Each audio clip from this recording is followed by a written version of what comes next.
the Metropolitan Police in London, they've got hate crimes and hate incidents. Hate crime is when actually a criminal offense takes place. And hate incident, it can be anything. When somebody, either the victim or a third party, has a subjective feeling that hate was present. And the police show up on your doorstep. And they will put you on a list and you've got a record. And that is terrifying. It's a thought crime. Yeah, right, absolutely. And you don't even have to have that thought. Somebody else might just think that you do, right? Yeah. And you're already somewhere. Often people use the argument that had we only had laws against hate speech in the 1920s in Germany, there would be no Hitler, not knowing that there were actually... there were hate speech laws, right? Am I right? You're exactly right. Yeah. And in the Weimar Republic, there were laws very similar to the anti-hate speech laws that still exist in Germany today. And they were very strictly enforced. There were many, many convictions, including of Nazis. Yeah. And the Nazis loved the propaganda opportunity. Yeah. They got far more attention than they otherwise would have, became free speech martyrs. Hitler actually, had posters saying, in all of Germany, why is this one man silenced? And gained sympathy and attention that they otherwise never would have.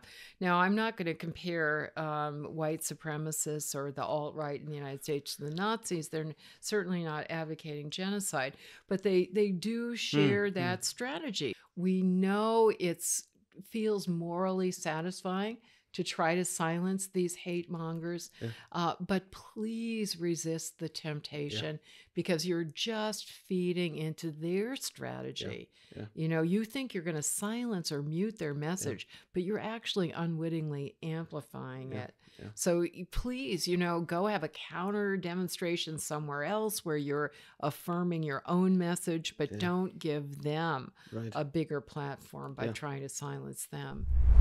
A couple of weeks ago, I had a coffee with a friend of mine who is doing his PhD at Stanford, and he said if he wants to talk about social issues or ideas that he has to check the window, he has to close the window, he has to make sure that there's nobody in the corridor, which is something that people would do in the 70s or 80s here during the communist era, right?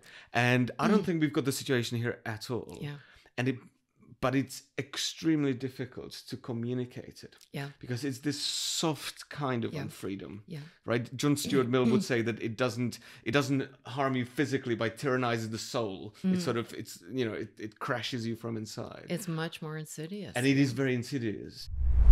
In terms of self-censorship, I would say I definitely exercise it. And you saw it in one dramatic example in my book. And I wrote the book. That's right. I wrote it in 2017, and things have gotten immeasurably more stifling. The chances of negative blowback and distraction are just too great. It's not worth it. Lately, I think if I were to do it again, quite frankly, I wouldn't even use the euphemism. You wouldn't even use the euphemism? I wouldn't. I would just say a racial epithet. When you say euphemism, you mean like the hyphenated N-word. I mean, is it okay if I say it? I didn't realize this was beyond the pale now. Yeah, because we have had incidents, including at a law school, where a professor used a racist epithet euphemism and a gender epithet euphemism, and he was punished. And it was in a completely pedagogically relevant context. He was giving a fact situation of an employment discrimination case and to try to prove a discriminatory motive, hence an illegal motive for the firing. There was evidence that the employer used these epithets. So, I mean, it's literally directly relevant to the legal issue. He didn't quote the epithets. He just used the euphemisms, and he was punished for that. He's not allowed to teach anymore. He's suspended and investigated. I guess this is... We're wordless, right? I know. A second of speechlessness. Exactly. No, but because I'm thinking, I was always wondering what it was like back in the day when there were, like a couple of centuries ago, when religion was still going strong, and you couldn't say, you couldn't just say, "Oh, Jesus Christ," or and I think it must have been very similar. People being just extremely angry if you used, if you took Lord's name in vain. Well, right? people would and say, this seems that seems so similar to the religious behavior. It's a taboo, right? Yeah. It's morally condemned. Yeah.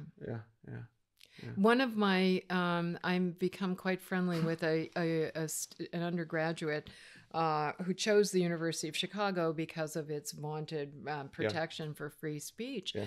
And she said the students there are equally frightened and equally censorious. Yeah. And she said, before she says anything anywhere, she asks a very rational question.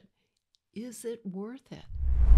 I like the idea of inclusion because it's suggesting that, again, just non-discrimination is not enough. We want to make outreach efforts as necessary, but also including ideological diversity and equity and inclusion. So in the United States, I say on many campuses, it's the conservative students who feel that they are second-class citizens. Religious students, especially Christian, more traditional fundamentalists, feel that they are excluded. So when I say true diversity, I mean no matter who you are and no matter what you believe, you have a place here, you have a voice here. I think it's so much better to be for something than against something. So I like the idea of being for meaningful and inclusive free speech and education rather than against cancel culture. So for a free speech culture. More than against a cancel culture.